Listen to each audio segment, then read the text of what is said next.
Buenas tardes, hoy comenzamos nuestra tercera clase y la idea hoy va a ser retomar la actividad que trabajamos en la clase número 2, que fue la lectura de este artículo periodístico. El título nos indica que justamente la temática o la problemática que va a tratar de analizar es sobre las inundaciones. Lo primero que tenemos que considerar era a quién afectaba las inundaciones, y como bien respondieron ustedes, afectaba a la población que estaba viviendo a orillas del río. Arrasó con sus viviendas, se llevó sus objetos materiales. Ahora, la causa de este fenómeno, algunas expresaron el fenómeno natural, que son las lluvias torrenciales en una determinada época del año, pero la gran mayoría descubrió que no solamente eran las lluvias, sino que era la acción que el hombre había ejercido sobre ese territorio lo que había provocado los efectos de estas inundaciones. Y aquí, ¿por qué hay que hacer mención a esta causa? Porque en realidad es lo que el geólogo nos intenta explicar con este título. Dice, no es que el río inunda las ciudades, o sea, no es el fenómeno, sino dice que las ciudades están inundando los ríos. Justamente la decisión poco apropiada de ocupar este territorio por parte de la población hizo que no se pusieran las barreras necesarias, que se talaran árboles, ¿sí? Que se deforestara este territorio, y con lo cual no había barreras para tratar de contener el agua que venía justamente de las lluvias. A partir de este fenómeno podemos decir que se produce una catástrofe, porque las consecuencias fueron de gran magnitud económica, gran magnitud social, ¿sí? Y eso hace que los efectos sean sumamente negativos. A través de este ejemplo de las inundaciones nos podemos dar cuenta que una problemática como esta afecta a un grupo de individuos, y por ahí nos podríamos preguntar si, por ejemplo, los efectos de las inundaciones que comentamos en este artículo serían los mismos si no existieran las casas, es decir, si el hombre no hubiera modificado ese territorio y no hubiera alterado lo que era el cauce histórico de este río. Ahí nos damos cuenta que una problemática de esta naturaleza que afecta a la sociedad puede ser estudiada, analizada por las distintas ciencias sociales, por los distintos científicos de las ciencias sociales, y cada uno puede hacer un aporte o ver un lado de esta realidad. Por ejemplo, así como el geólogo nos puede brindar información sobre el comportamiento, la dinámica del río, cómo es el terreno, un antropólogo nos diría, por ejemplo, cuáles son los grupos que habitualmente están afectados en una inundación. Un estudioso de la política nos diría cuáles deberían haber sido las políticas estatales para evitar inundaciones. Un geógrafo nos explicaría las modificaciones que se realizaron en el área y alteraron la dinámica del río. Un economista nos brindaría aportes sobre cuál era el valor que tenía el territorio al momento de ser ocupado y cuál es el valor que hoy, después de este fenómeno natural, tendría el terreno. Un sociólogo nos podría brindar información sobre cuáles han sido los lazos solidarios que se construyeron entre los pobladores del territorio y las zonas aledañas para solucionar o actuar frente a esta catástrofe.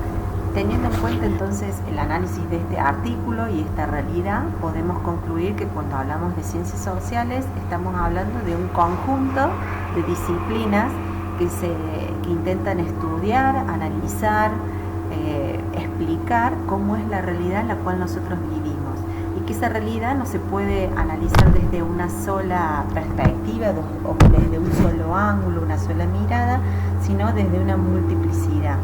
Un poco teniendo en cuenta esto es lo que nos lleva a pensar en una definición para hablar de ciencias sociales, como este conjunto de ciencias que tienen un objeto formal único, que es el hombre y sus relaciones, pero a su vez cada ciencia en particular toma su propio objeto de estudio, una porción de esta realidad que analiza y que no tiene ni mayor ni menor importancia que otra, o no es superior, sino que cada una da una visión dentro de lo que es la realidad social en la que vivimos.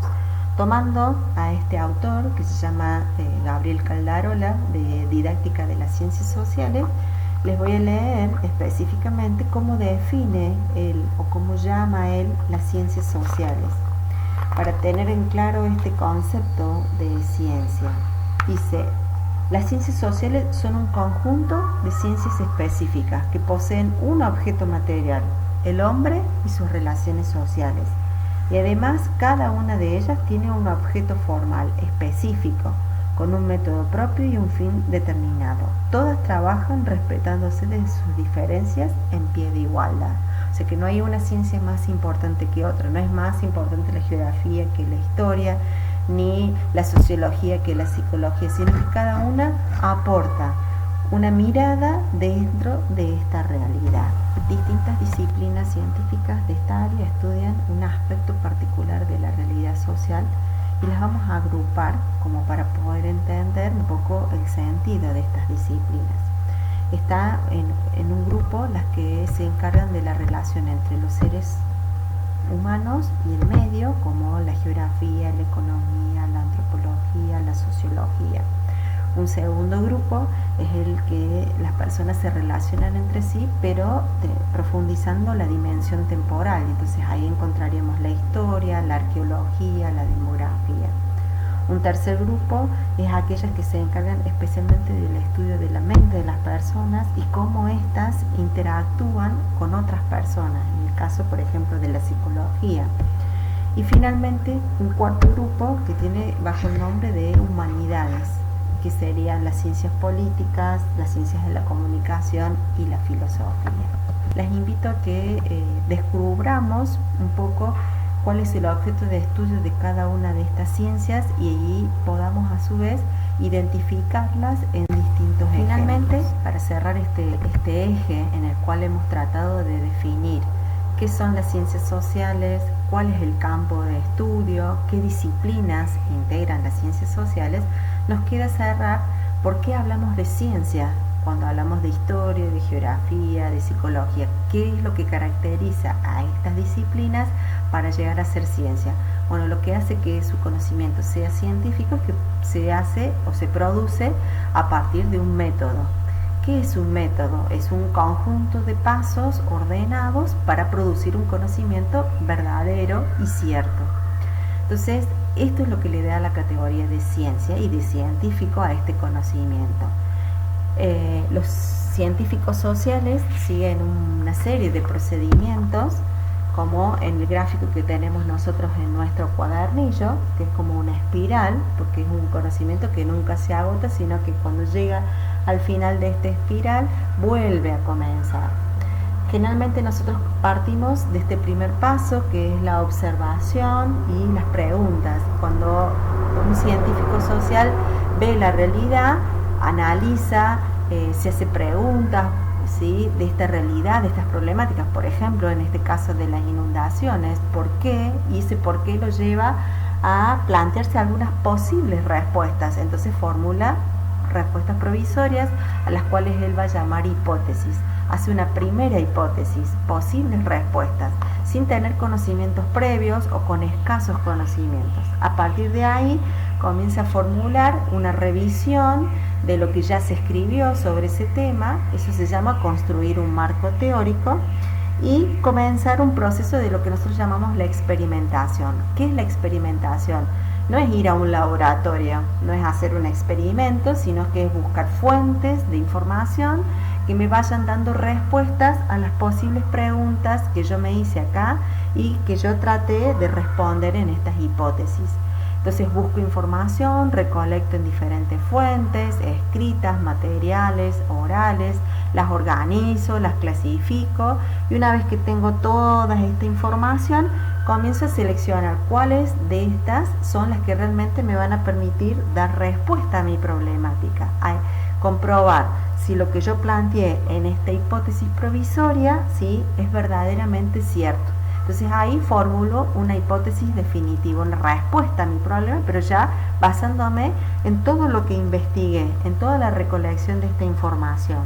A partir de eso, entonces, formulo mis conclusiones, una respuesta definitiva, ¿sí? Lo que nosotros podemos llamar hipótesis definitiva. A veces esa hipótesis coincide con la provisoria que me planteé al inicio y a veces hay que cambiarlas totalmente o formular nuevas hipótesis que no estaban previstas. Cuando yo formulo mis hipótesis definitivas, estas llamadas conclusiones, entonces eso abre juego a que yo dé a conocer mi investigación. Cuando el conocimiento se produce realmente es cuando los científicos lo publican, lo sacan en una revista, hacen una conferencia, producen un blog. De cualquier manera, la comunidad científica debe conocer los resultados de mi investigación, por eso le llamamos documentación. Y eso va a generar que haya nuevos descubrimientos, que se planteen nuevas preguntas y que vuelva a comenzar este ciclo de indagación. Vuelva a pensar en un problema, pensar nuevas preguntas, nuevas respuestas, nuevas fuentes de información, nuevas conclusiones y así sucesivamente. Espero haber sido muy clara y si no, las invito a que en el foro de consulta planteen todas sus dudas, todas sus inquietudes y podamos ir develando un poco lo que ha tratado de ser el marco teórico de esta clase.